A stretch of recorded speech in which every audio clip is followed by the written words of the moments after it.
પાર્ટીના સિદ્ધાંત મુજબ સમસ્ત કાર્યકર્તાને સાથે લઈ અને ચાલવાની જે પાર્ટીની આદેશ કયો તો આદેશ છે, પાર્ટીની કાર્ય પદ્ધતિ કયો તો કાર્ય પદ્ધતિ છે.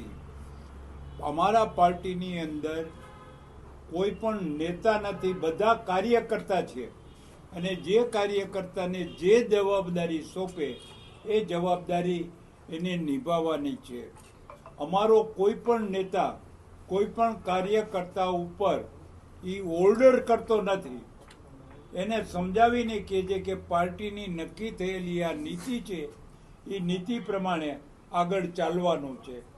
આજ ભાતૃભાવથી એક લોહિયા થઈ અને જનસંઘે અને ભાજપે જે કામ કર્યું છે એનું પરિણામ આજે દેખાય છે.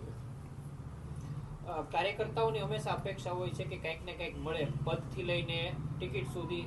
અને તમે કાર્યકર્તા જો ભાઈ કાર્યકર્તા એને જ કહેવાય કે જે કાર્ય જ કરી રાખે, અપેક્ષા વગરનું કામ કરે એને કાર્યકર્તા કહેવાય. બાકી તો વ્યક્તિની નબળાઈ દરેક ક્ષેત્રની અંદર હોય છે. એ થોડો વખત હોય પછી ખબર પડે કે આ પાર્ટીની અંદર આવી કોઈ પદ્ધતિ નથી, પછી પણ એ પોતાની માગણી એ મુલતવી રાખે છે કે બંધ કરી દે છે. અને અમે સાથે કામ ઘણું કર્યું એ વાત સાચી છે, પણ અમે કાર્યકર્તા હતા ત્યારે અમારી પાર્ટીના નેતા વજુભાઈ વાળા હતા. એટલે અમે નેતા અને કાર્યકર્તાનો અમારો સંબંધ છે. વજુભાઈ પ્રદેશના અધ્યક્ષ હતા. મને એ સૌભાગ્ય મળ્યું હતું કે એમની સાથે હું મહામંત્રી હતો.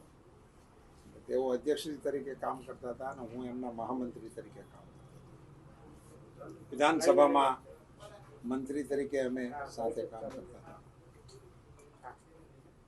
મારો તો એવો નમ્ર મત છે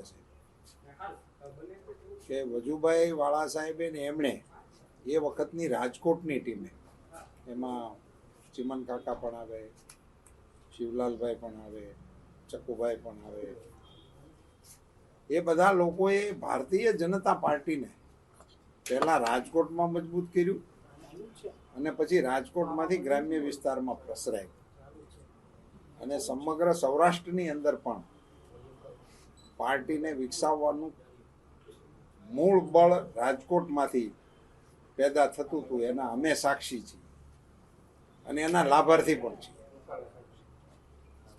એટલે અમે વજુભાઈની સાથે સાથી કાર્યકર્તા તરીકે કામ કર્યું એ અમારા માટે ગૌરવનો વિષય છે. પણ અમારો સંબંધ છે એ નેતા અને કાર્યકર્તાનો છે. એ બાબત મારા મનમાં કોઈ શંકા નથી.